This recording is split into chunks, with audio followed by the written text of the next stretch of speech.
Bonjour à toutes et à tous. On est ravis de vous retrouver pour ce deuxième webinaire de la participation sur le grill. Donc, ces séries de webinaires sont organisées par le groupe de travail Participation des habitants du réseau national des centres de ressources politiques de la ville. Euh, Qu'est-ce que ce réseau? Et peut-être pour ceux et celles qui ne connaissent pas, qu'est-ce qu'un centre de ressources politiques de la ville? Je ne sais pas si tout le monde connaît ce que c'est. Les centres de ressources, en fait, sont des regroupements de professionnels, on va dire. On est organisé soit sous forme d'association, soit sous forme de groupement d'intérêt public. Et on intervient sur toutes les questions de développement social et urbain, de quartiers populaires et de tout un tas de sujets qui sont connexes à ces thématiques-là. Qu'est-ce qu'on fait dans les centres de ressources? Eh bien, d'abord, on va essayer de travailler entre groupes de professionnels. On fait ce qu'on appelle de la mise en réseau d'acteurs. Donc, on va permettre aux professionnels de se regrouper, de faire des temps de travail, de partager des pratiques. Tout ça pour aussi, du coup, accompagner une espèce de montée en compétence des acteurs qui va leur permettre d'acquérir des savoirs, des connaissances et des manières de faire pour mettre en place la politique publique dans les quartiers de la politique de la ville. Et puis une autre de nos fonctions, c'est aussi de mettre à disposition toutes les connaissances qu'on accumule sur les quartiers pour le grand public, pour tout le monde. Donc on a chacun des centres, des sites internet sur lesquels vous pouvez retrouver toutes nos actus et puis tout un tas de documents que l'on publie. Alors, dans ce réseau national des centres de ressources politiques de la ville, on est quelques-uns à être assez passionnés et interrogatifs heu et curieux sur les questions de participation des habitants, et c'est pour ça qu'on a créé un groupe de travail sur cette thématique-là, et qu'on a proposé ce cycle de conférences. Ce cycle de conférences prend place dans une organisation en 4 séquences. La première séquence a eu lieu le 14 janvier et s'intéressait aux questions de vote dans les quartiers. Aujourd'hui, nous sommes donc à la seconde séquence. La troisième séquence se déroulera le 13 mai sur les questions de traduction des paroles d'habitants en actes dans les contrats de ville. Et puis on aura une quatrième séquence en juin, le 24 juin, sur la portée démocratique de la participation des habitants en politique de la ville. Donc voilà des grandes questions qui traversent tous ces sujets-là. Aujourd'hui, la question qu'on aimerait poser, c'est celle de l'inclusion des habitants. Donc, quand on parle d'inclusion, qu'est-ce que ça veut dire? Eh bien, ça veut dire, par exemple, comment on va pouvoir prendre en compte la diversité des habitants dans les dispositifs de participation. Comment on va faire en sorte d'aligner les curseurs entre professionnels, habitants, de tout horizon qu'on soit, pour qu'on se comprenne, comment on utilise le même langage, comment on prête attention au temps, parce que le temps des professionnels n'est pas celui des habitants. Comment on lutte contre nos propres représentations sociales, les uns sur les autres. Et puis aussi, se questionner sur comment on peut savoir si les démarches de participation ont eu un réel impact sur la vie des habitants. Est-ce que les habitants se sentent considérés, se sentent pris en compte, et à partir de quel moment ils sont en capacité de dire, eh bien oui, là, je me suis investi dans telle ou telle démarche et ça a été pris en compte et ça a eu un impact. Donc c'est un petit peu tout ça qu'on aimerait traverser ce matin ensemble. On a plusieurs intervenants pour cela, et sans plus tarder, je passe la parole à Hélène qui va nous présenter tout ça. Oui, on part aujourd'hui sur 4 témoignages qui ne parlent pas tous explicitement, hein, de politique de la ville, mais qui nous ont semblé des témoignages d'initiatives vraiment exemplaires et intéressantes, qui défrichaient, qui innovaient et dont les enseignements peuvent aider les acteurs de la politique de la ville à penser l'implication citoyenne pour les quartiers prioritaires.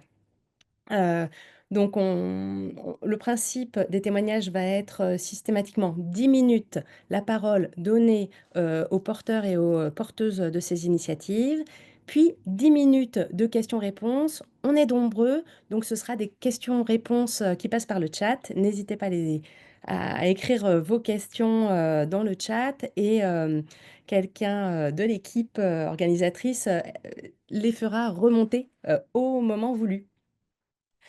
On va commencer par le témoignage d'abord du parlement de circonscription de Tours, mis en place par le député Charles Fournier. On va ensuite avoir un retour sur l'incubateur citoyen porté par l'association Havas à Vaux-en-Velin. On aura ensuite un témoignage de la Fédération des acteurs de la solidarité du Centre Val-de-Loire sur les conseils régionaux et départementaux des personnes accueillies et accompagnées et concernées. Puis, nous terminerons avec le témoignage d'ATD Carmonde sur une recherche participative selon la méthode du croisement des savoirs. On commence tout de suite avec les témoignages de Charles Fournier, qui est député de la première circonscription d'Indre-et-Loire, et Marine Hayman, qui est membre du parlement de circonscription mis en place par le député dès le début de son mandat. Donc, Charles Fournier, vous êtes député de la première circonscription de Tours depuis le juin 2022. Vous avez été réélu élu en juillet 2024. Et dès votre prise de mandat, vous avez mis en place ce parlement de circonscription qui est composé de citoyens, de citoyennes, d'acteurs de la société civile. C'est un parlement qui en est aujourd'hui à sa troisième année d'existence. Donc, pour présenter un peu ce projet, mais pourquoi avez-vous décidé de mettre en place ce parlement de circonscription? Euh, et aussi, dans la manière dont vous en parlerez, comment dans sa composition, vous avez été attentif à la diversité des citoyens et des citoyennes, et notamment à la représentation des personnes les plus concernées par les inégalités sociales. Et le tout en 2 minutes et demie, c'est ça? Oui. Bonjour à chacun, chacune. Alors, pour répondre à la première question, pourquoi? Il y a trois raisons. Il y en a une qui vient de loin. J'ai été façonné par l'éducation populaire et donc j'ai la conviction profonde que l'enjeu d'émancipation est un enjeu absolument déterminant et que quand on devient élu, on ne doit pas perdre de vue cette perspective-là. Et donc, c'est sans doute plutôt une longue histoire personnelle qui m'a conduit à poser ce sujet. La deuxième raison, c'est que être représentant, c'est une question qui est assez peu posée finalement par les élus. Irait de soi le jour où on est devenu élu. Et moi, je pense que le jour où on devient élu, on commence à apprendre à être représentant. Et que si on veut être représentant, il faut fabriquer une relation avec les habitants, les citoyens, et que cette fabrique d'une relation, pour moi, elle s'est traduite par notamment ce Parlement. C'est pas la seule voie, mais c'est une des voies pour dire comment je vais construire ce fil et me sentir représentant quand j'interviens à l'Assemblée nationale, quand je porte une proposition de loi, quand je pose une question. Je souhaite qu'elle soit en relation avec cet exercice de représentation et les habitants donc de ma circonscription, notamment. Mais je travaille au-delà, mais pour ce projet dont vous me parlez là, c'est en lien direct avec ma circonscription. Et puis la troisième raison, c'est que c'était un engagement de campagne. Et ça, c'était un de ceux que je pouvais tenir. Je pouvais dire qu'on allait avoir le SMIC à je ne sais pas combien, je pouvais dire plein de choses, mais ça, on est 577, il faut atteindre des majorités. Mais par contre, sur ma manière de faire, sur mes engagements de pratique, de méthode, sur ma façon d'être député, ça, je pouvais tenir des engagements et c'était donc un engagement et qui a été tenu, qui continue de l'être et je dirais d'année en année, rien ne faiblit, voire même ça s'enrichit et je suis, avec toutes celles et ceux qui sont dedans, extrêmement fier de ce Parlement. Pour répondre sur la deuxième question, qui est la question de la diversité, moi je veux tout de suite dire qu'il y a deux manières de porter la diversité.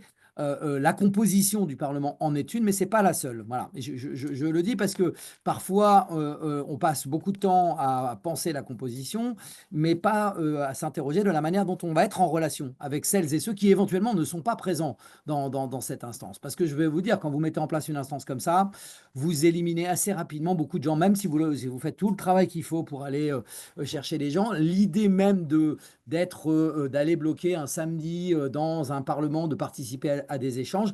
C'est pas une idée accessible immédiatement, et donc il y a un travail dans le temps long. Donc, la représentation vient des sujets que l'on traite, de la manière dont on rentre en relation avec les gens qui ne sont pas dedans. Mais néanmoins, on a fait un travail particulier, mais qui ne s'est pas joué la première année, pour aller porter, présenter ce Parlement dans des quartiers populaires sur lesquels, évidemment, dans les premières années, la première année, il y avait moins de présence, et même beaucoup moins de présence. Et donc, on a fait un exercice spécifique pour dire ce Parlement est ouvert à tout le monde. On essaie de le déplacer dans les quartiers aussi, qui est une autre manière d'interagir avec les quartiers, même si là-dessus, on a encore des marges de progrès. Donc la composition a largement évolué. Elle est encore imparfaite, mais on a beaucoup de jeunes, très jeunes, donc ça va de 16 ans à pas de limite d'âge.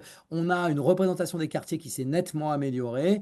Et on a une représentation des niveaux d'études qui s'est aussi améliorée. Finalement, on a des biais, et il y en aura toujours des biais, mais on en a moins par l'exercice qu'on a fait sur ces 3 années pour faire progresser ce Parlement. J'ai déjà été au-delà, j'imagine, des 2,5. Merci. Donc la parole maintenant à Marine Heinemann. Vous êtes citoyenne tourangelle, c'est comme ça qu'on appelle quand on habite à Tours. Vous avez candidaté pour intégrer le Parlement de circonscription dès la première année et vous avez renouvelé votre implication 3 années de suite. Donc tout d'abord, pourquoi vous aviez décidé de participer à ce Parlement de circonscription? Heu et on a entendu, les membres, les citoyens et citoyennes y sont différents. Cette, question aussi, comment, vous travaillez ensemble? Comment vous travaillez à avoir une culture commune? Hem, comment vous parvenez à avoir des échanges, constructifs et vous y veillez, vous y travaillez, en tenant compte de vos différences? Bonjour à toutes et à tous. Alors pour répondre à la première question, j'avais décidé de participer à ce Parlement de circonscription parce que tout d'abord, quand j'étais petite, j'avais voulu participer à au sein de ma commune, ils avaient monté une assemblée jeune à la mairie et j'avais voulu y participer, sauf que le temps que ça se mette en place, j'ai été devenue trop âgée. Donc j'avais eu un grand regret de ne pas avoir pu participer à ça. En arrivant à Tours il y a quelques années, ensuite par le biais de ma profession, je suis rentrée dans un syndicat et en fait, je me suis rendu compte de tous les, combats à mener pour, améliorer notamment, l'exercice de ma profession et je me suis dit qu'en fait, en se rapprochant des politiques et en devenant acteur, comme à mon niveau, peut-être que ça pourrait faire, bouger les choses et aider, les politiques, pour améliorer entre autres nos conditions de travail. Donc ça a été mes premières motivations. Et sur, la deuxième question, sur comment on travaille ensemble, en fait, déjà au sein du parlement de circonscription, on est répartis en plusieurs commissions sur différentes thématiques et dans chacune de ces commissions, il y a des facilitateurs qui sont et des membres, de l'organisation du parlement de circonscription de Charles Fournier et ces personnes, elles ont été formées un peu à la gestion de groupe et à la communication au sein du groupe afin qu'on ait tous un peu les mêmes codes pour éviter de se couper la parole ou pour, éviter de se répéter entre nous.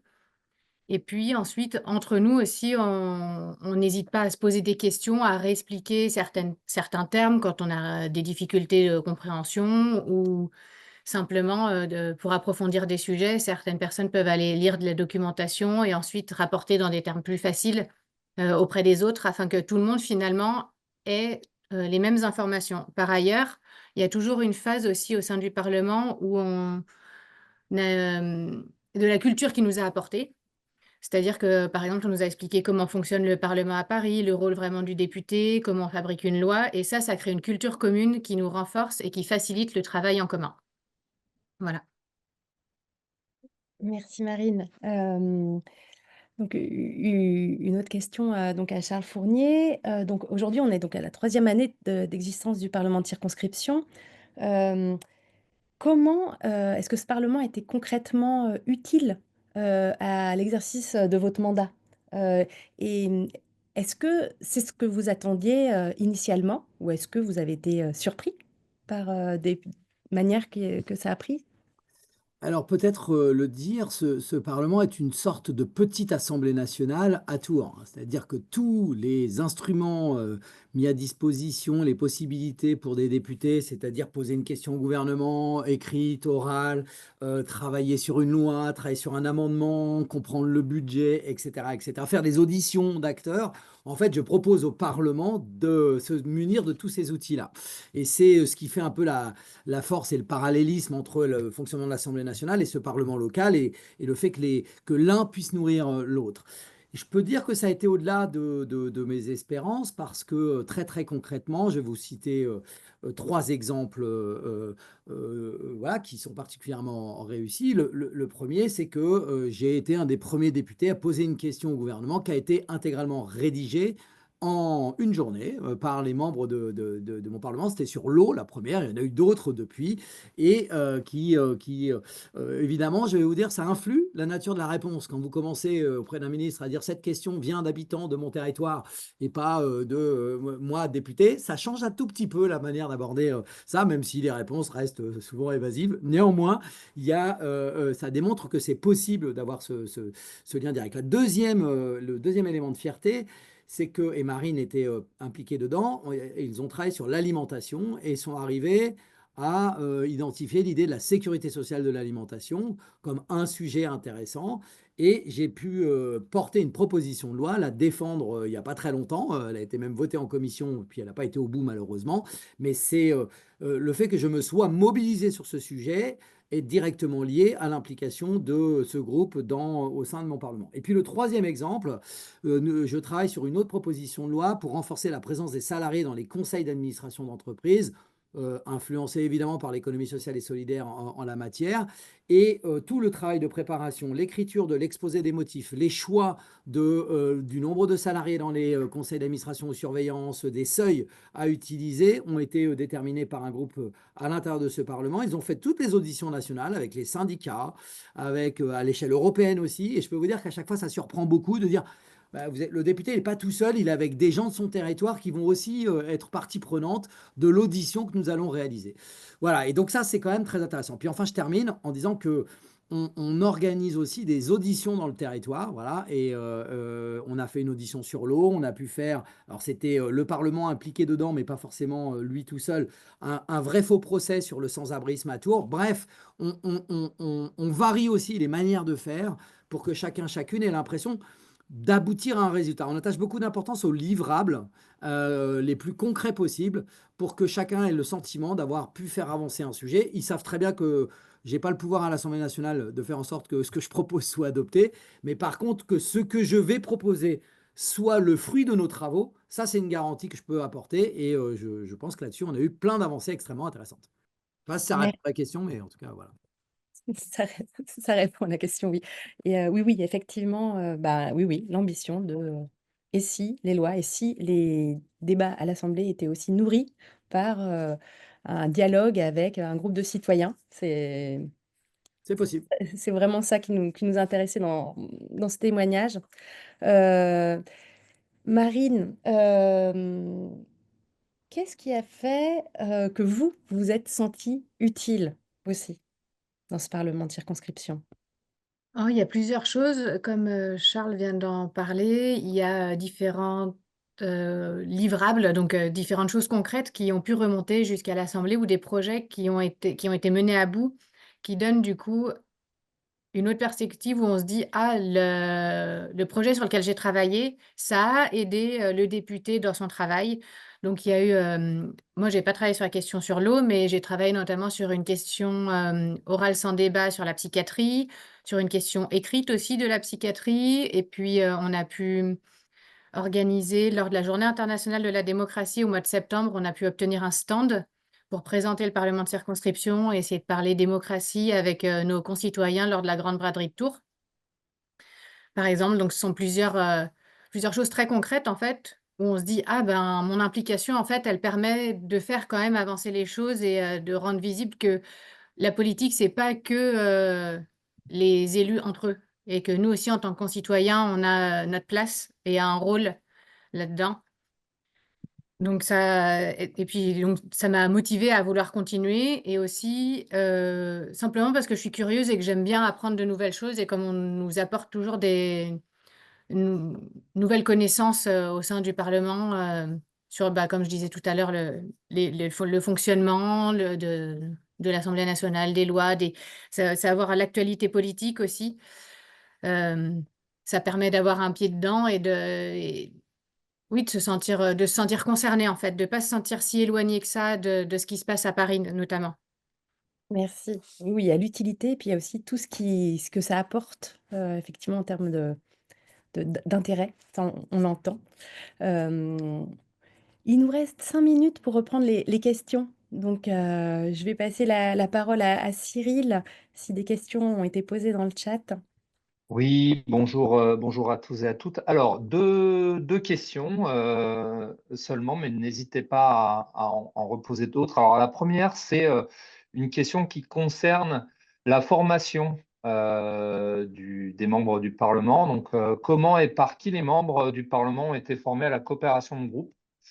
Première question. Et la deuxième concerne justement le rapport entre les propositions des habitants et des habitantes et les débouchés législatifs à l'Assemblée nationale, et la gestion de la frustration des habitants lorsque leurs propositions ne sont pas retenues. Et une troisième, existe-t-il des parlements de ce type ailleurs? Et d'ailleurs, est-ce que vous avez été influencé par d'autres expériences ailleurs, et puis par d'autres expériences aussi historiques, parce que j'imagine qu'il y a eu sans doute des choses antérieures qui ont existé de ce type ou pas?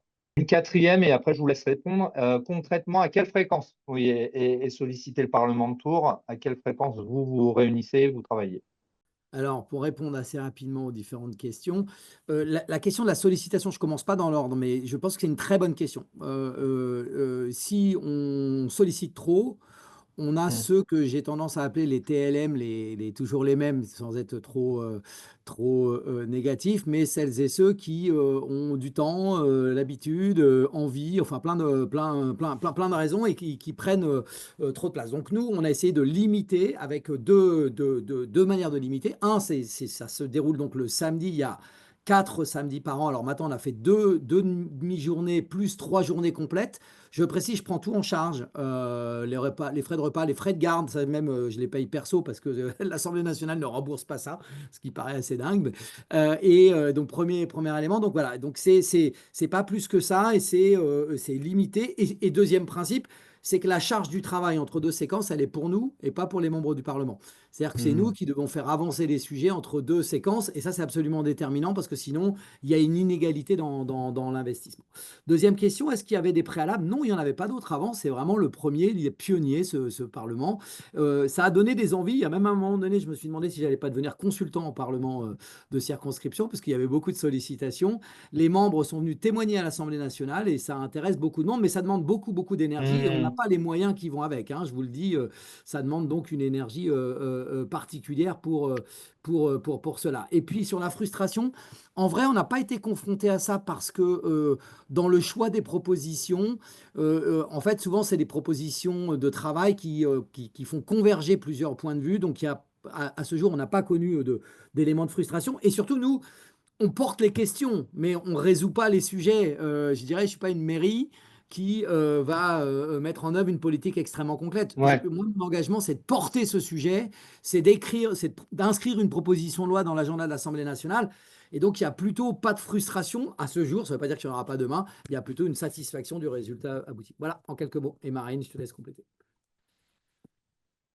Pour rebondir sur les derniers éléments de la frustration, je dirais que là où il peut y avoir de la frustration quand on participe à un parlement de circonscription comme celui-ci, c'est quand à la fin de l'année de travail, donc de ces 3-4 samedis dans l'année, on n'a pas réussi à aboutir à quelque chose de concret. La première année, donc j'ai travaillé sur le projet de la sécurité sociale de l'alimentation, et en fait, à la fin de l'année, on n'avait rien de très concret. On avait plein de connaissances, mais ça n'avait pas abouti à quelque chose parce que le temps de la loi, il est lent. Et comme on s'était orienté sur une proposition de loi d'expérimentation, et à la fin de l'année, c'était pas arrivé au bout, et c'est pas tout de suite que ça s'est produit et qu'on a pu voir le résultat en fait de notre implication. Et c'est là qu'il peut y avoir un peu de frustration à la fin de l'année si on n'a pas réussi à aboutir à quelque chose de concret. Effectivement, il n'y a pas d'autres parlements de circonscription ailleurs, mais il y a des assemblées un peu citoyennes qui peuvent y ressembler, notamment à Annecy, où il y a quelque chose un peu de similaire, qui est porté par un autre groupe politique d'ailleurs. Donc merci Marine, merci Charles pour ces témoignages. On sait que le mardi en plus, c'est pas toujours évident de se libérer quand on est député. Donc vraiment merci. Et je passe la parole maintenant à Sarah qui va nous connecter à Havas. Un grand merci. Bonjour tout le monde. Donc le deuxième témoignage de ce webinaire, ce sera celui d'une association qui s'appelle À Vos Ambitions, Havas, qui est donc une association basée à Vaux-en-Velin dans la métropole de Lyon. Et donc Havas a porté un projet pour favoriser la prise en compte du diagnostic habitant qui viennent appuyer l'écriture du contrat local d'application du contrat de ville 2024-2030. Donc Kim est avec nous, membre d'Havas. Et donc Kim, je vous laisse présenter l'association et le projet que vous avez mené avec les habitants. Donc, bonjour à tous, je m'appelle Kim, je suis alternante au sein de l'association À Vos Ambitions, Havas, plus précisément. Et donc, je suis chargée de valorisation et de développement de celle-ci. Pour un petit historique, je vais essayer de faire rapidement. L'association est née du projet Policité à l'origine, donc, qui se produit dans un des centres sociaux de la ville, centre social Georges Lévy, et qui s'axait sur la relation entre la police et les habitants.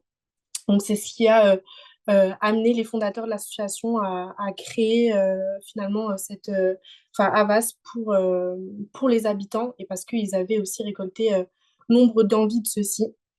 Donc, on commence par le pôle jeunesse qui est le cœur de métier de l'association. Je ne vais pas rentrer dans le détail, mais la responsable du pôle propose divers chantiers qui touchent à la fois à l'éducation, à la fois à la culture, à la fois on essaye aussi de travailler cette question de la mixité dans les quartiers puisqu'on a un local qui est présent au sein même de Vaux-en-Velin, avec des programmes spécifiques pour les jeunes femmes de l'association, des bulles oxygène, donc des séjours qui se produisent partout en France pour favoriser l'ouverture sociale et culturelle. Ensuite, on a aussi le pôle médiation urbaine qui a été créé en 2021, notamment suite à l'organisation du marché du Ramadan qu'on effectue en partenariat avec la ville de Vaux-en-Velin. Je ne sais pas si certains connaissent. Donc, on a une équipe de bénévoles salariés pendant ces temps de médiation et l'objectif, en fait, c'est vraiment de viser à l'insertion professionnelle durable des jeunes que nous embauchons dans ce cadre-là. Donc, le marché du Ramadan, qui en est cette année à la 4e édition. Et on effectue aussi de la sécurisation et la surveillance des bases vie sur la ville de Vaux-en-Velin dans le cadre des travaux du tramway. Et enfin, on a le pôle médiation urbaine qui est donc apparu en 2022, avec pareil plusieurs chantiers qui visent principalement à la prise en compte de la voix des habitants et à la concertation des habitants, un peu différente parce qu'on passe du coup par notre statut qui est une association de quartier et donc forcément une intermédiaire entre les habitants et les pouvoirs publics. Donc, comme j'ai dit, je ne veux pas rentrer dans le détail, je vais directement aller sur le projet que nous avons effectué l'année dernière. Donc, j'ai repris les 3 questionnements que Sarah m'avait expliqués et forcément, on a pris pour illustrer ces 3 questionnements la convention, le rapport que l'on a créé dans le cadre de la convention locale d'application du contrat de ville de Vaux-en-Velin. Pourquoi et comment les impliquer? Forcément parce qu'on est identifié et issu du quartier et qu'on a à cœur d'intégrer les habitants et les citoyens forcément dans des projets citoyens. Au départ, c'est forcément du lien qui se crée au travers de tout ce qu'on propose dans nos pôles, mais l'issue est vraiment leur engagement. Comment les faire travailler en partenariat, comment faire entendre la voix des habitants avec les associations et les institutions, même si on n'a pas forcément les mêmes représentations, c'est forcément notre travail de terrain qui est, comme je l'ai dit, qui permet de faire l'intermédiaire, puisqu'on est autant identifié auprès de la ville qu'auprès des habitants. Et comment garantir que les habitants impliqués dans ces processus de concertation aient pleinement l'impression d'être écoutés, c'est ce que je vais expliquer en détaillant plus le projet. Donc, on avait une problématique, c'était qu'une partie des voix des habitants n'était pas pris en compte dans l'élaboration des politiques locales qui touchent le quotidien. Nous, on considère à Havas que les habitants sont des experts d'usage de leur territoire, dans le sens où ils y sont tous les jours, ils savent par quelle route passer, ils savent quel problème ne va pas, ils connaissent leurs voisins leur font part de ce qui ne va pas. Et quand bien même ils ne sont pas tous des relais, ils ont forcément des choses à dire, mais ils n'ont pas forcément le temps de participer aux instances de démocratie participative et représentative. En l'occurrence, on avait donc l'année dernière la réécriture des conventions, enfin, des contrats de ville et des conventions locales d'application. Et on a travaillé en partenariat avec le grand projet ville de Vaux-en-Velin qui avait tout de même à cœur de récolter la parole des habitants.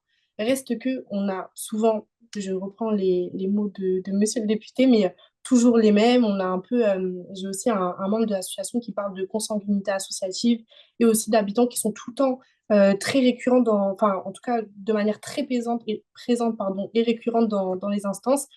Et il y en a forcément qui ne sont pas forcément touchés pour des raisons de travail, des raisons de temps, des raisons personnelles. Donc l'objectif, c'était de compléter ce travail qui avait été fait par le grand projet de ville de Vaux-en-Velin. Je m'excuse si mon chat miaule, je sais que c'est insupportable. Donc l'objectif, c'était que, afin que les voix soient entendues, on a lancé une concertation par la réalisation de podcasts et en finalité la création d'un rapport pour mettre en lumière cette expertise d'usage des habitants. Et comme je l'explique encore, parce qu'on est un peu, en tant qu'asso de quartier, cet intermédiaire, il y en a plein d'autres en l'occurrence, mais avec notre pôle citoyenneté, ça nous permettait d'être entre guillemets légitime. En termes de méthodologie, on a repris la grille d'entretien, enfin la grille d'évaluation du grand projet ville et on a effectué une grille d'entretien pour pouvoir guider comment ça s'appelle, nos podcasts. Donc, on a podcasté à peu près 29 habitants qui gravitent autour de l'association parce qu'ils en sont bénéficiaires, parce qu'ils s'investissent dans nos différents pôles. Et ensuite, on a récolté les données, puis on les a traitées sous forme d'un document d'appui. Les thématiques qui étaient abordées, c'était le renforcement de l'accès aux droits, la sécurité et le bien-vivre chez soi dans son quartier, l'éducation, la cohésion sociale et le renforcement de la citoyenneté. Donc, c'était les grands axes qui allaient être traités dans le cadre de la Convention locale d'application. Tac. Et le résultat final, ça a été la réalisation d'un rapport. Donc, je l'ai mis, là, c'est que la première page, mais la réalisation d'un rapport mettant en lumière les voix des habitants, avec une communication ensuite aux techniciens du grand projet ville, qui l'ont aussi, enfin, qui l'ont partagé forcément à ceux qui étaient au-dessus d'eux, et qui a été intégré finalement dans la rédaction de la Convention locale d'application. Donc, c'est forcément une sacrée victoire pour nous parce que ça a été quand même un travail fastidieux et ça a aussi permis une prise en compte concrète de la voix des habitants. Il faut savoir qu'à Vaux-en-Velin, on est quand même sur un territoire très historique en termes de politique de la ville, puisqu'on est dans l'un des premiers territoires où il y a eu les rébellions urbaines, les premières. Et il y a aujourd'hui, 40 ans après, pas pour tous les habitants bien sûr, mais aussi cette idée que les habitants sont résignés parfois avec cette idée de ne pas forcément être écoutés. Et ça a pu, en tout cas cet exemple-là, a pu être, même s'il y en a plein d'autres, hein, a pu être une innovation en termes de prise en compte de la voix des habitants. En chiffres, c'est plus de 600 heures de travail, donc avec les enregistrements, les dérochages, l'écriture du rapport, puisqu'il fallait forcément écouter tous les podcasts qui étaient à peu près d'1 heure et demie pour les intégrer, mais forcément tout classé par thématique. Donc on avait 3 partenaires autour de la table, les habitants, l'association et la ville de Vaux-en-Velin au travers du grand projet ville. 29 personnes podcastées, même si on espère, même si la convention locale a été rédigée, pouvoir en faire encore, et plus de 30 heures d'enregistrement. Et ma présentation est terminée. Merci beaucoup, Kim. Je ne sais pas s'il y a des questions dans le chat. Il y en a une qui vient d'apparaître de question, donc je la découvre en même temps que je la lis. Avez-vous connaissance d'un processus nommé dialogue structuré territorial? C'est ça, processus mentionné dans la loi Égalité Citoyenneté de 2017. Alors, j'ai connaissance de la loi, en l'occurrence, on effectue actuellement un rapport pour travailler sur cette loi égalité-citoyenneté qui forcément reprend plein de choses que nous aimerions traiter. En revanche, j'ai pas connaissance du dialogue structuré et ça m'intéresse beaucoup. Donc, si on peut en discuter plus tard, avec plaisir Ouais, pour on peut connaître avoir ça. plus d'infos là-dessus. Bien sûr, ouais, avec plaisir. Ouais. Il y a deux autres questions qui sont arrivées. Pouvez-vous nous donner des exemples de sujets de podcast, de ce qui a pu être ressorti en termes de paroles fortes, j'imagine. Pas de souci. Et la Alors, deuxième question, alors, faisant une recherche sur la place de l'empathie dans l'élaboration des politiques publiques, je veux savoir, pensez-vous que l'empathie joue un rôle essentiel dans la construction des politiques publiques inclusives pour les populations souvent marginalisées, et comment cet aspect peut être mieux pris en compte dans le processus décisionnel? en termes de podcast, en fait, c'est pour ça que les podcasts c'était très long, c'est qu'on a voulu traiter toutes les thématiques qui étaient ressorties dans le cadre de la concertation du Grand Projet Ville avec les habitants. Donc, toutes les thématiques ont été traitées. Forcément, en fonction des habitants, je sais pas, il y avait plus d'appétence pour certains sujets, mais on a essayé de traiter toutes les thématiques. Donc, j'ai donné des exemples, mais je peux les approfondir. Il y avait dans le renforcement de l'accès au droit, c'était la proposition de soins sur le territoire, la fracture numérique. Bien vivre chez soi dans son quartier, c'était axé sur la sécurité, comment est-ce que les gens se sentent. Bien grandir, c'était leur avis sur les projets éducatifs, même si en soi, on n'avait pas forcément d'impact là-dessus. En termes d'emploi, enfin, j'ai oublié de dire l'emploi, mais il y avait aussi les constats sur l'emploi. Donc voilà, en fait, tous les sujets étaient approfondis. Je peux pas répondre spécifiquement parce qu'on a vraiment essayé de tout traiter, même si c'est compliqué, mais voilà. Et peut-être que je réponds aussi sur la question de l'empathie. Forcément, nous, l'empathie, elle est au cœur de notre travail parce que si, je sais pas comment dire. Moi, je vais parler pour Havas. Forcément, pour nous, elle joue un rôle essentiel, puisque rien que, quand bien même, par exemple, les podcasts n'auraient pas été considérés, il y a déjà ce premier pas d'écoute et de compréhension de ce que vit l'autre, de ce que vit l'habitant au quotidien. Et je pense que, après, c'est une opinion personnelle, mais je pense que c'est quelque chose qu'on partage au sein de l'association, c'est que si on commence pas par ce premier travail qui est la considération, qui est l'empathie, qui est l'écoute, malgré le fait que ça ne puisse pas être pris en compte plus haut, on est déjà sur un premier travail qui permet de resserrer un peu le fossé qui est en train de se creuser actuellement démocratiquement. Donc voilà. Alors, il y a eu beaucoup d'autres questions qui sont arrivées. Il y en avait une peut-être qui est importante sur, vous avez dit, il y a une intégration de tout ce travail-là à la rédaction du contrat de ville, de la convention. Qu'est-ce qui vous a permis de mesurer ça et surtout pour les habitants, comment ils ont pu mesurer que leurs paroles étaient prises en compte? Il y a une question qui résume ça. Quels sont les résultats concrets? Les résultats concrets, c'est forcément la prise en compte de cette parole-là dans la rédaction finale.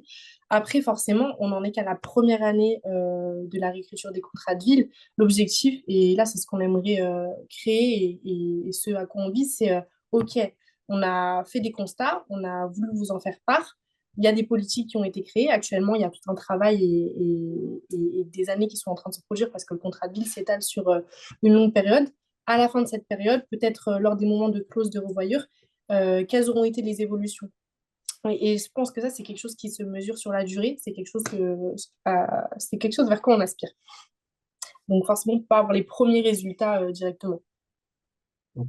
Bah, du coup, peut-être, alors, il y en a eu beaucoup d'autres, je ne sais pas si on aura le temps de toutes les voir, mais sur les suites, effectivement, il y a une question, est-ce que ça a essaimé, votre démarche a-t-elle essaimé sur d'autres territoires? Est-elle en réseau avec d'autres types de démarches comme ça? Et puis, du coup, je remets la question des suites, parce que dans ce que vous dites là, on entend bien qu'il va falloir suivre tout ça dans la durée. C'est pas juste on a fait un travail, on le présente. Et puis, merci, au revoir, on passe à autre chose. Il va falloir suivre tout ça sur la durée du contrat de vie. Mhm. Voilà, donc deux questions, l'essaimage et les suites, quoi. Actuellement, en termes d'essaimage, non, on aimerait et ce sera avec plaisir parce que c'est quelque chose forcément qui peut être repris sur d'autres territoires et forcément qui vise au bien des habitants, donc pourquoi pas. Mais actuellement, non, mais avec plaisir pour en discuter. Et la deuxième question, c'était, Pour les suites, en fait, sur oui, les suites. comment vous allez suivre tout ça dans la durée? Ouais, les suites, comment suivre tout ça dans la durée, forcément, bah, je viens d'en parler au Et niveau donc la des... question des remontées, pardon, pour les habitants, quoi, qu'ils puissent se rendre compte qu'effectivement le travail qu'ils ont fourni, l'implication qu'ils ont apportée, a été pris en compte, quoi. Bah, nous, on a ce travail de suivi et de veille, c'est de voir en fait au niveau du territoire comment est-ce que les choses évoluent. Et on reste forcément tout le temps en lien avec les habitants parce que les habitants font partie de notre écosystème. Donc c'est en fait c'est des sujets quotidiens qu'on aborde. Forcément, l'évolution ne se voit pas sur 1 ou 2 jours ni sur 2, 3 mois. Elle se voit sur une période longue. Mais c'est les convier aux différentes instances participatives. C'est nous aussi continuer ce travail de podcasting, améliorer et approfondir aussi les réflexions. Et voilà, je pense qu'après, ça reste de l'ordre des pouvoirs publics qui vont aussi nous faire des retours sur quel argent a été injecté, vers quoi, qu'est-ce qu'il y a eu comme amélioration en termes d'indicateurs. Et forcément, ça, c'est quelque chose qu'on essaiera de vulgariser aussi auprès des habitants. Est-ce que ces temps de retour, d'aller-retour avec les partenaires institutionnels, est-ce qu'ils sont déjà prévus? Est-ce qu'ils sont formalisés dans le contrat de ville, par exemple? Ou est-ce que ça, Actuellement, non. c'est vous qui allez relancer pour ça? Ouais, on va relancer actuellement. Après, on est très proche du grand projet ville. C'est vrai qu'on travaille de manière assez collaborative parce que l'objectif, c'est de viser à la co-construction. Donc, nos bureaux sont juste au-dessus d'eux. Donc, on est dans le même Ouais, bâtiment. Donc, ouais. forcément, le lien, en fait, le lien est quotidien et le lien ne s'arrêtera pas là et à voir comment on le prévoit pour la suite. Mais en tout cas, non, non, c'est destiné à être continué. Et ça à construire. Il y a une question aussi sur les moyens humains, quoi, que ça a demandé de mettre tout ça en place. Vous avez dit par exemple 600 heures de travail, c'est impressionnant. Du coup, moi, ça me posait la question dans quelle mesure c'est aimable, parce que c'est costaud quand même ce boulot-là.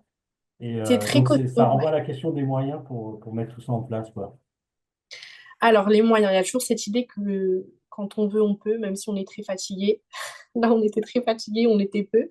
Forcément, il y a toujours besoin de plus. Et moi, je conseille aux personnes qui veulent essaimer ce genre d'action, ouais, d'avoir quand même son écosystème, ces gens, c'est les personnes qui souhaitent vraiment participer à ce genre d'action parce que c'est vrai que ça prend beaucoup en termes de compétences, en termes de savoir-faire, en termes de... En fait, il faut s'accrocher parce qu'en fait, on ne sait même pas forcément si ça va être bénéfique. Donc, il faut quand même un certain soutien. On ne peut pas le faire à 2 ou à 3. Bon, on l'a fait à 4 en termes de rédaction et en termes de technique, mais on a aussi toute la situation autour. Donc, il faut pas être tout seul. Et c'est vrai que cette idée d'être aussi en lien avec plein de partenaires associatifs, mais aussi en lien avec les habitants et les pouvoirs publics, c'est hyper important. Euh, Même si on peut le faire en étant très fatigué, mais je pense que ça essouffle aussi beaucoup. Merci beaucoup, Kim. Je crois Merci à vous. on va rendre l'antenne, comme on dit, on va passer la parole à la séquence suivante. Merci. On arrive maintenant à la troisième séquence de témoignages et donc on accueille Séverine Desmousquiers qui est directrice de la Fédération des acteurs de la solidarité du Centre Val-de-Loire et qui va nous parler notamment d'une série d'instances, le Conseil régional des personnes accompagnées et concernées, qui existe en région depuis 2013, et leur version départementale, les CRPA, Conseils départementaux pour les personnes accompagnées et concernées, euh, qui existent, eux, depuis 2016. Alors, Séverine, alors, qu'est-ce que le CRPA et les CDPA? Quels sont leurs rôles? Et surtout, mais pourquoi la FAS les a-t-elle mis en place? Merci Hélène, bonjour à toutes et à tous. Alors le CRPA, Conseil régional des personnes accueillies et accompagnées, et donc les 6 CDPA de notre région Centre-Val de Loire, donc la déclinaison du CRPA, sont animés par la FAS suite à la loi Allure qui, dans les années 2010, a créé en fait les CRPA, donc dans chaque région, et un CNPA, Conseil national des personnes accueillies et accompagnées, qui existe toujours, hein. L'idée pour cette loi, c'était de soutenir et mettre en place des instances de participation pour les personnes qui vivaient des situations de précarité et donc étaient accueillies dans des structures d'hébergement logement. sachant que ces structures, donc ce sont des associations elles sont regroupées au sein de la FAS, la Fédération des acteurs de la solidarité, et c'est pour ça donc, que la FAS a pris en charge cette animation. Donc, on anime le Conseil régional des personnes accueillies et accompagnées et les 6 CDPA avec un financement pour le CRPA par le ministère de la Solidarité et un financement pour les CDPA par les services de l'État au niveau régional. Bon, voilà. Ce sont des espaces de participation, donc des personnes qui vivent ou qui ont vécu dans des structures d'hébergement, logement. Donc des personnes à la rue, des femmes victimes de violences, des personnes en demande d'asile, etc. Ce que on propose à ces personnes-là, c'est de venir réfléchir à des sujets qui concernent leur vie quotidienne et qui sont liés à des politiques publiques mises en place et qui leur sont destinées. Donc, on leur propose de venir, d'échanger entre elles sur des sujets qu'elles déterminent, elles, donc considérées comme des sujets de préoccupation. Donc ça, c'est une première spécificité, ce sont les personnes qui déterminent les sujets dont elles vont parler. La deuxième spécificité, c'est que ce n'est pas des espaces uniquement composés de personnes accompagnées, accueillies, mais ce sont des espaces qui sont ouverts aux travailleurs sociaux qui les accompagnent et aux autorités publiques également. Et donc, ils vont tous ensemble réfléchir à un sujet, mettre en avant les difficultés, leurs besoins, etc. et créer ensemble, co-construire ensemble des pistes de solutions. Et ces pistes de solutions, eh bien, ensuite, nous, en tant que Fédération des acteurs de la solidarité, on les transmet aux autorités publiques, aux acteurs du droit commun, etc., pour faire en sorte que ces pistes de solutions soient prises en compte dans les politiques publiques. Merci Séverine. On était sur un délai un peu trop short pour faire venir un membre ou une membre Oui. d'une de ces instances. Donc, on a fait le choix de passer des extraits d'une petite vidéo qu'ils avaient réalisée.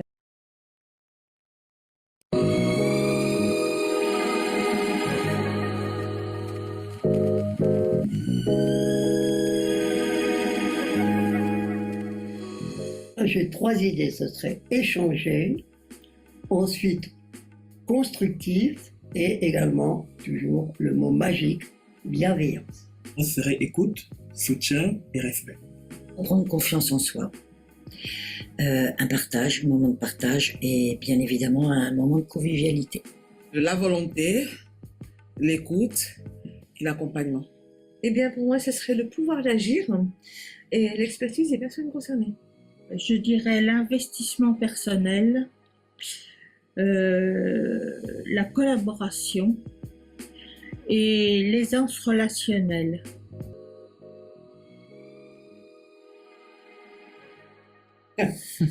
Pourquoi? Parce que chaque jour qui passe, je continue à apprendre et je continue à m'instruire auprès des professionnels comme des politiques publiques. Donc, pour moi, si je suis toujours là, c'est déjà d'être, je suis heureux d'être là et de savoir que je peux continuer à tendre la main, à apporter une pierre à l'édifice auprès du public fragile. Pour moi, c'est la plus belle récompense que je puisse faire auprès de ces personnes. Je pense que ça nous permet, nous, d'être reconnus en tant qu'individus, en tant que personne qui a un mot à dire, et voilà, c'est pour ça que je suis là et j'y resterai, même si je sors des personnes accompagnées, parce que je suis une personne accompagnée, même si je sors de là, je resterai parce que ça m'a apporté beaucoup en termes de prise de conscience, en termes de prise de confiance, en termes de parole et d'intégration, comme je l'ai dit depuis. Je me sens bien, sincèrement, parce que le matin, quand j'ai un copine comme ça, j'ai le courage de me réveiller le matin. Or, ce n'est pas le cas tous les jours. Quand je ne vais nulle part, c'est souvent difficile de se réveiller, mais voilà. Donc, depuis que je suis délégué, mais je pense que j'ai poussé des ailes, donc tout le temps, voilà, ça va. Merci. C'est un très joli film avec des très beaux témoignages qui fait un peu plus d'une dizaine de minutes. On vous le transférera et n'hésitez pas à prendre le temps de le visionner en entier. Effectivement, ça fait plusieurs années que la FAS accompagne hein, les personnes concernées par les questions d'exclusion, de pauvreté, etc. Quelles que Depuis cette expérience, en fait, quelles conditions, pour construire des politiques publiques, pour construire des projets, pour construire des paroles, avec les personnes concernées, voilà, quelles conditions vous avez envie de nous partager depuis cette expérience? Euh, Alors c'est vrai que, et c'est heureux, la participation des personnes concernées dans les politiques publiques, elle est en croissance. Donc ça, on est plutôt content de ces évolutions. Après, il ne faut pas que la participation soit une participation alibi prétexte. Et en effet, il y a des conditions à cette participation. On les a, nous, en tant que face, consignées dans un plaidoyer, dans une position politique de la face, pour dire que la participation, c'était pas juste, oui, il faut qu'il y ait une personne qui siège au sein de cette instance, etc.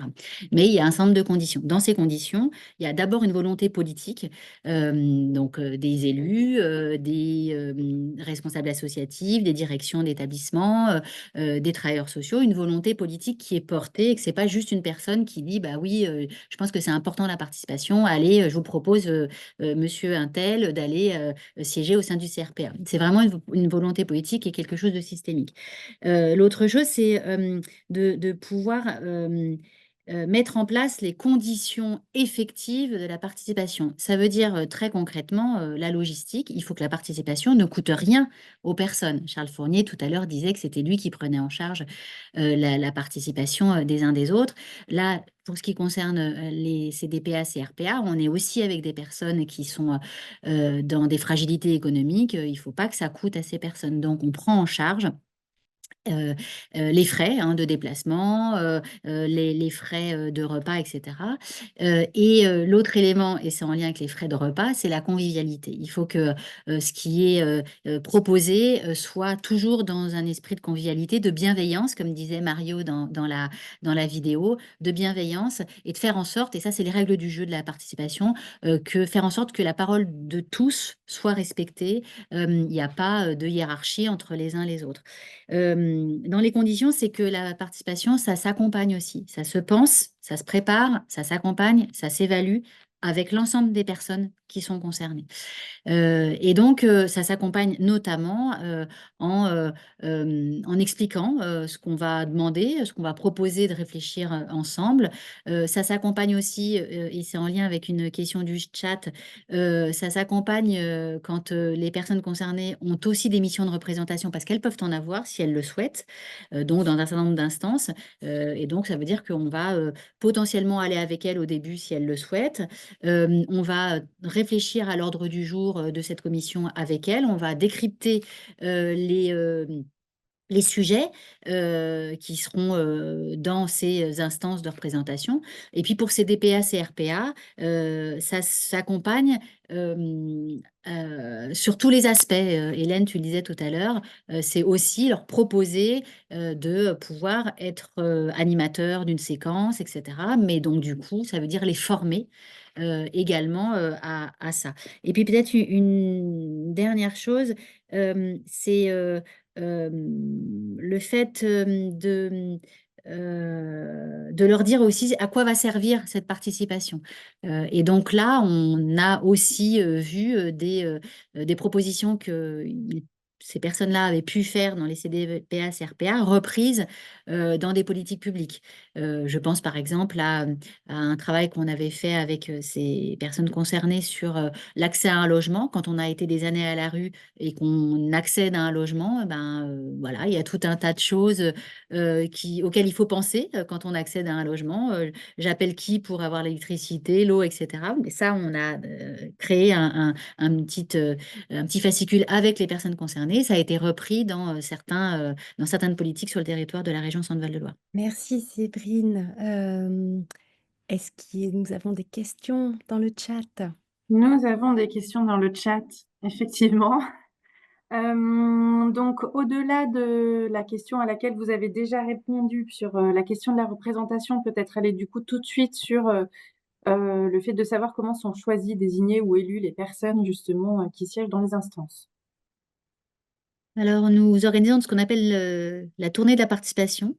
C'est-à-dire qu'on va dans les structures d'hébergement, les centres d'hébergement et de réinsertion sociale, les centres d'accueil pour demandeurs d'asile, etc. Et on présente ce que c'est la participation, à la fois aux travailleurs sociaux et aux personnes concernées. Et on leur propose, si elles le souhaitent, de venir participer à ces espaces-là.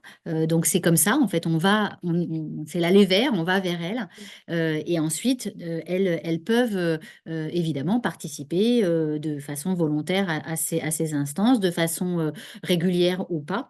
Et puis, il y a pour le CRPA, il y a ce qui a été dit dans la vidéo, un comité de pilotage dans lequel sont élus des délégués. Et donc, ces délégués sont élus par leur pairs. C'est comme ça que ça se passe. J'ai vu aussi une question sur le risque de pouvoir être influencé par les travailleurs sociaux.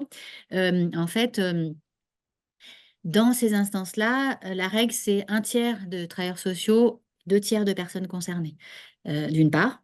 Et d'autre part, dans l'animation, on veille justement à ce que la parole ne soit pas phagocytée par les personnes, les travailleurs sociaux.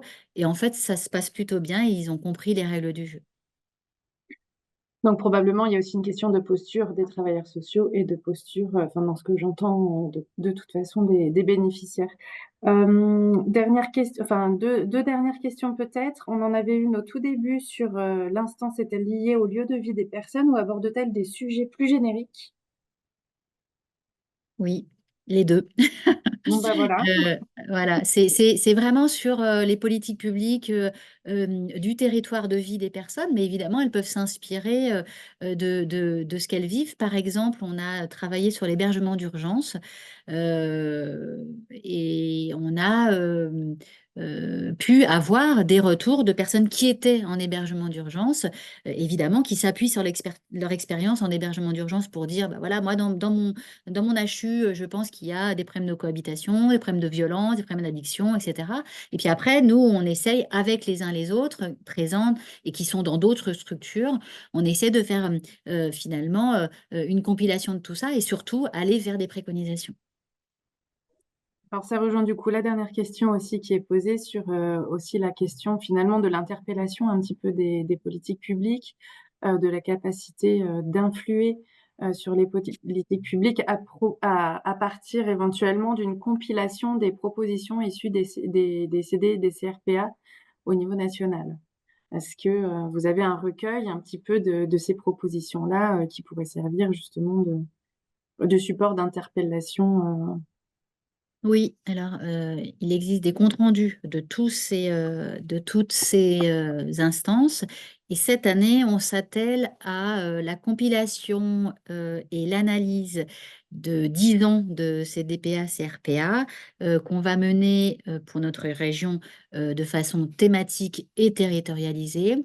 Et donc, on va faire remonter ça, notamment au niveau régional, mais aussi au niveau national, en lien avec le CNPA, le Conseil national des personnes accueillies et accompagnées, qui lui-même a récemment fait un document de verbatim des personnes concernées sur tout un tas de sujets.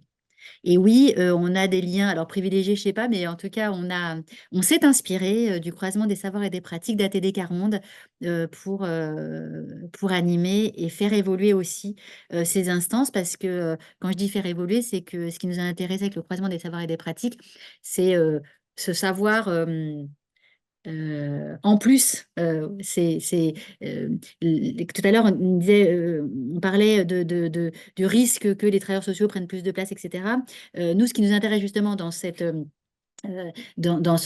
mixte entre les personnes, les travailleurs sociaux et les autorités publiques dans ces espaces, c'est que chacun va rencontrer l'autre, va comprendre l'autre, ses contraintes éventuellement, apprendre et faire alliance. Et l'idée, c'est d'aller vers un savoir, c'est pas la somme de tous les savoirs, c'est un autre savoir. Et c'est un peu ce que j'ai compris, en tout cas, du processus de croisement des savoirs et des pratiques et qui nous paraît tout à fait intéressant, à la fois pour l'évolution des politiques publiques, mais aussi pour le vivre ensemble et le fait de pouvoir se comprendre et faire alliance les uns les autres, puisque la participation, finalement, in fine, en tout cas dans notre esprit, c'est faire en sorte que les collaborations soient fondées donc sur des alliances alliances et sur la réciprocité des relations.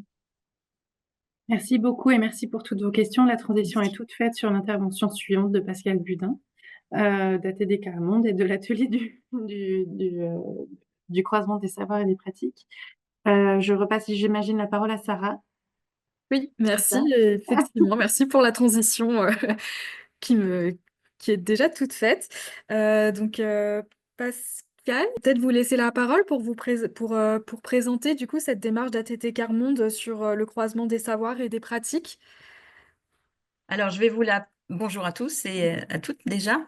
Ce que je vais faire, c'est pas vous présenter la démarche parce que je peux y passer 3 heures et c'est pas le sujet, enfin c'est pas le but du webinaire. Je vous propose de commencer par regarder une petite vidéo c'est une vidéo animée qui retrace une recherche que nous avons menée entre 2016 et 2019 sur les dimensions cachées de la pauvreté. L'objectif de cette recherche, qui a été menée avec l'Université d'Oxford, c'était de déterminer des marqueurs, enfin des dimensions de la pauvreté qui n'étaient pas prises en compte dans les politiques de développement, dans les politiques publiques, pour mieux comprendre la pauvreté, pour mieux du coup la mesurer et ensuite pour mieux la détruire, puisque c'est notre objectif, notre visée.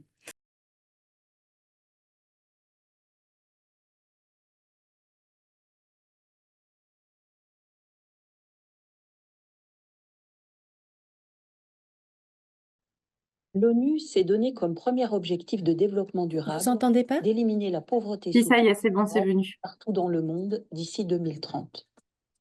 Mais quelles sont les différentes formes de pauvreté et qui les définit? Le mouvement ATD Carmonde et l'Université d'Oxford ont mené une recherche participative sur les dimensions de la pauvreté dans 6 pays: Bangladesh, Bolivie, États-Unis, Royaume-Uni, Tanzanie et France. L'objectif est de mieux comprendre la pauvreté en s'appuyant sur le savoir de ceux qui la vivent. En France, une équipe de recherche a rassemblé pendant 3 ans 12 co-chercheurs, 4 personnes avec le savoir du vécu de la pauvreté, 4 professionnels apportant leur savoir d'action et 4 personnes travaillant dans le domaine de la recherche. Ces 12 personnes ont travaillé ensemble, en croisement des savoirs, pour concevoir le projet, conduire la recherche et pour analyser les résultats du travail de 22 groupes de pairs. Qu'avons-nous appris de ce travail? La pauvreté n'est pas qu'une question d'argent, elle est multidimensionnelle. 8 dimensions de la pauvreté ont été définies. Certaines dimensions sont déjà connues et reconnues, largement prises en compte dans les indicateurs. Ainsi, la pauvreté est définie en termes de privation matérielle, par manque de ressources, et en termes d'accès difficile ou de non-accès aux droits. La pauvreté a des effets sur la santé physique et mentale. La santé ainsi fragilisée maintient encore plus dans la pauvreté. Elle peut casser les relations avec les autres, sa famille, ses amis, ses voisins. On s'isole ou on est exclu par l'entourage. C'est aussi les contraintes de temps et d'espace. Ne pas pouvoir prévoir son avenir, vivre au jour le jour, ne pas avoir d'intimité quand on est hébergé à droite à gauche, par exemple. D'autres dimensions sont moins reconnues, comme la maltraitance sociale, le regard méprisant de la société, les préjugés, l'exclusion. Et la maltraitance institutionnelle, faite d'obligations, d'injonctions et de contrôle. La pauvreté induit un sentiment d'insécurité dans les vies. Certaines émotions sont omniprésentes, envahissantes, comme la peur. Ces émotions ne sont pas à la marge, elles ont une grande influence. Parfois, elles réduisent la capacité à agir, parfois, elles donnent de l'énergie pour continuer à se battre. Enfin, dans la pauvreté, les personnes développent des compétences pour survivre et résister. Toutefois, leurs savoirs ne sont pas reconnus. La pauvreté n'est pas qu'une liste de dimensions. Pour comprendre la pauvreté, il en faut une approche systémique, car tout est lié, rien n'est figé. Ces dimensions sont liées entre elles, elles ont une influence les unes sur les autres. Elles ne sont pas définies comme des causes ou des conséquences, car selon la situation, une dimension peut être une cause ou une conséquence. Par exemple, la dégradation de la santé peut être une conséquence de la pauvreté. Elle peut en être aussi une cause, car elle peut empêcher de travailler. Ces dimensions interagissent. Elles ne doivent pas être prises en compte séparément. Quand on s'attaque à une dimension, il est important de voir comment cela impacte les autres dimensions. Sinon, au lieu de réduire la pauvreté, on peut la renforcer. Le caractère systémique de la pauvreté devient particulièrement visible à travers deux expériences constantes et transversales. Le double combat, c'est la lutte quotidienne, mais aussi la capacité de faire face, de résister, de surmonter les épreuves. La dépendance, c'est être sous l'autorité totale ou partielle d'une personne, d'une institution, être soumis aux personnes qui apportent de l'aide. C'est être obligé de faire ce qui est imposé jusqu'à en perdre sa dignité parfois. Pour comprendre la pauvreté, il faut donc considérer le tout. Cela signifie que dans l'élaboration d'indicateurs, dans les actions de lutte contre la pauvreté et dans les politiques publiques, il est nécessaire de prendre en compte l'ensemble des dimensions et leurs interactions. Il est nécessaire aussi d'associer les personnes qui ont l'expérience de la pauvreté comme des partenaires à part entière et leur permettre une réelle participation en considérant leur apport comme un savoir.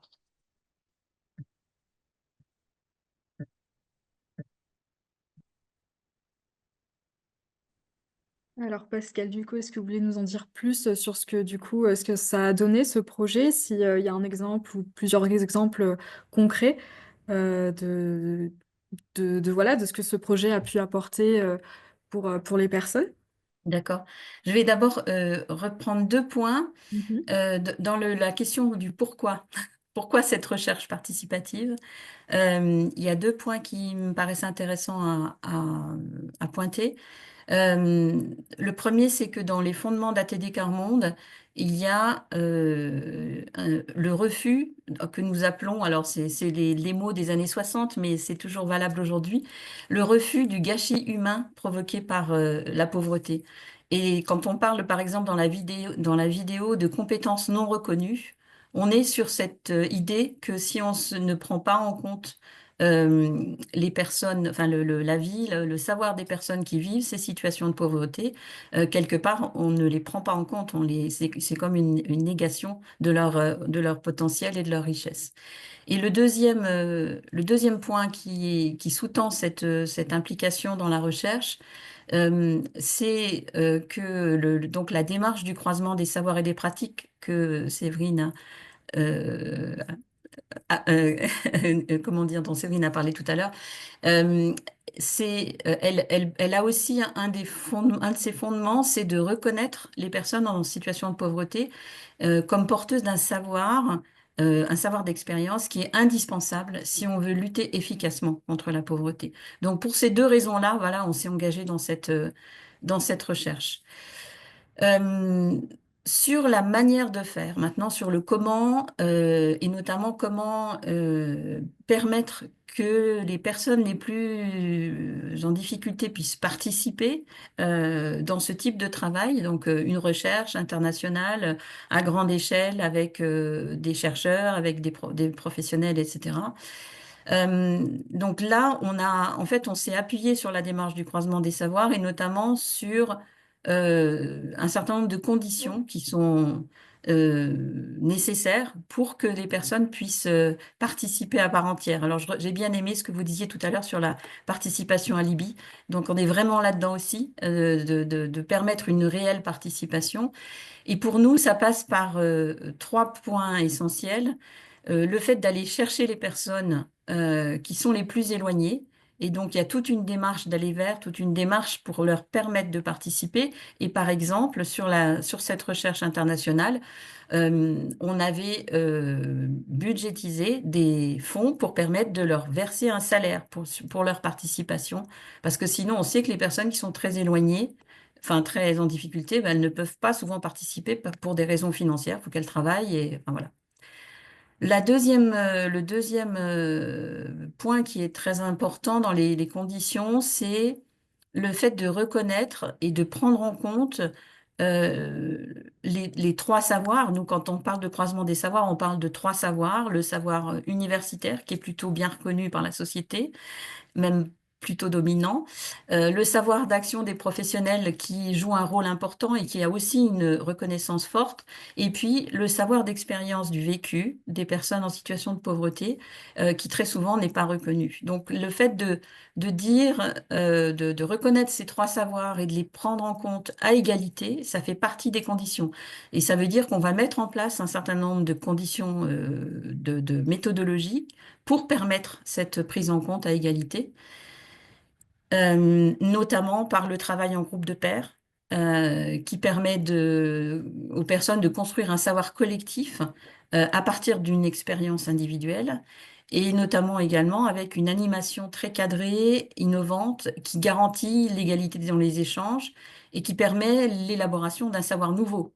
Enfin voilà, j'ai bien aimé, tout à l'heure, Séverine nous avait dit plein de choses qui font écho. Et puis, le troisième point, et qui est vraiment très important aussi, c'est pour qu'une participation soit réelle, il faut que les personnes soient intégrées dans le projet, dans le processus, du début à la fin. Donc, c'est pas seulement leur faire appel à eux pour recueillir de la connaissance. Il y a une chercheuse dans la recherche qui disait, en fait, quand on fait des recherches en sciences sociales, on a des objets de recherche. Et donc, les gens sont des objets de recherche. On va leur recueillir leurs témoignages et après, nous, on les analyse.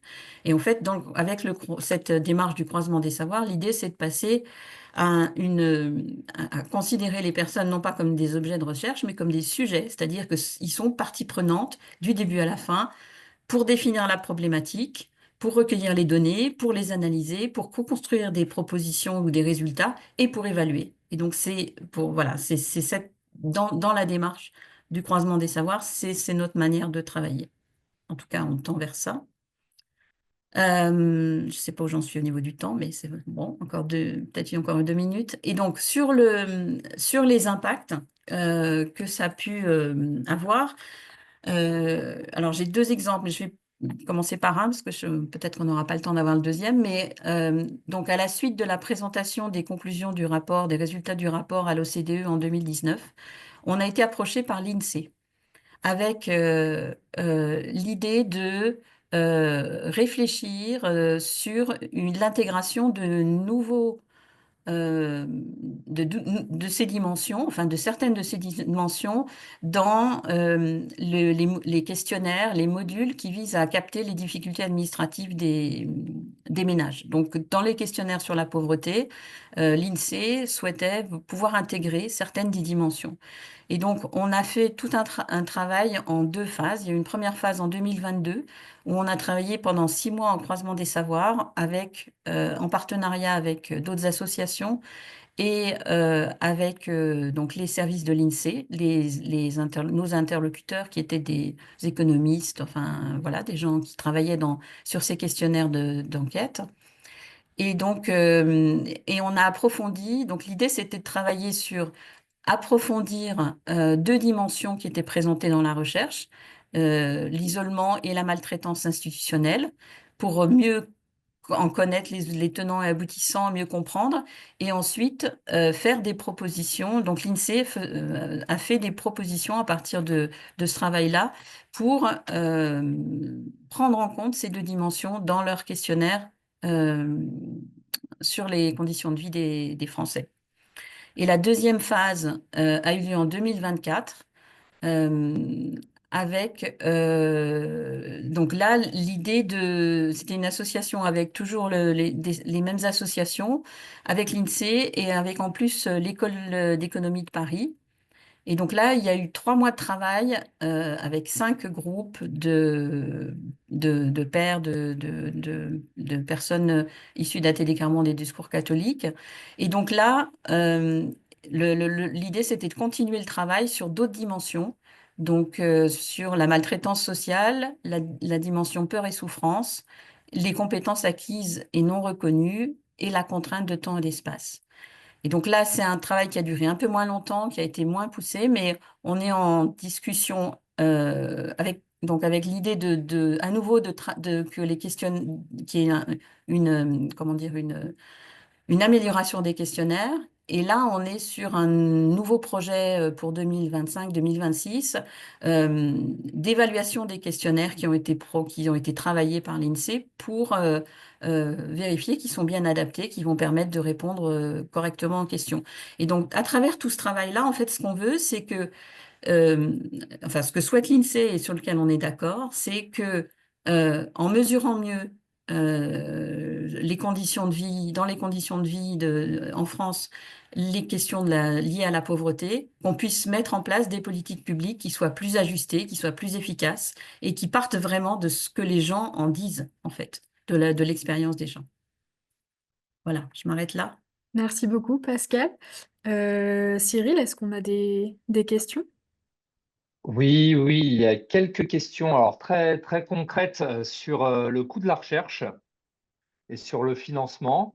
Première question et une question sur les suites et sur la manière dont les gens qui ont participé à la recherche s'inscrivent dans la suite et ont connaissance de ce que produit et de ce qu'a produit leur investissement. Voilà pour les questions. D'accord. Alors, sur le coup, je suis incapable de vous le dire, mais tout ce que je sais, c'est que c'était financé par l'Agence française de développement et la Banque mondiale, puisque c'est un sujet qui intéresse aussi la Banque mondiale. Mhm. Et le deuxième aspect de suite, c'est que notamment donc dans les pays qui étaient concernés, il y avait la Bolivie et la Tanzanie. Et la Banque mondiale est en train de mettre en place une expérimentation pour mesurer les politiques publiques de développement qui ont été mises en place par donc la Banque mondiale dans ces pays-là, avec à partir des critères proposés par la recherche. Bon, c'est un peu un raccourci, hein. Si vous en voulez en savoir plus, je pourrais vous mettre des ressources, mais voilà. Et l'autre question, c'était quoi? Et donc, et au niveau de la France, en fait, ben, les personnes qui ont participé, qui participent aujourd'hui dans les travaux avec l'INSEE, sont pour partie des personnes qui ont participé à la recherche. Mhm. Donc voilà, ils mesurent aussi comment ce projet qui était assez vaste, peut se décliner de manière plus concrète euh, dans cette mesure, enfin ces mesures de l'INSEE. Très bien, merci Et, beaucoup. et juste, je viens de voir passer une question sur les pays riches, les pays pauvres au niveau de la Oui, recherche. effectivement, ouais. Donc, il y avait 3 pays du Nord, 3 pays du Sud.